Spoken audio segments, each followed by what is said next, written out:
ورحاو دموز اب جرمن كاب 2500 كساب 3000 يورو يبصح اذا دموز زي بطعمي بزحيو بفلاي اب ኢትዮጵያ ምስ ኤርትራን ዘሎ አታዊ እንደህዳ አንኩ አወዳዲርናዮ ማለት እዩ ነገር ግን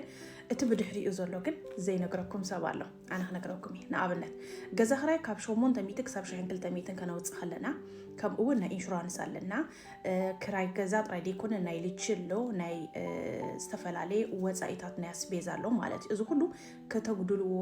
ካፍታ 2500 ክሳብ 3000 ትበጽሕ ደሞዝኩ አጉዲልኩም ክንደ ያብኢልኩም ከም ዝተርፈኩም እስከ ሃየ ተሳትፎ ግበሩ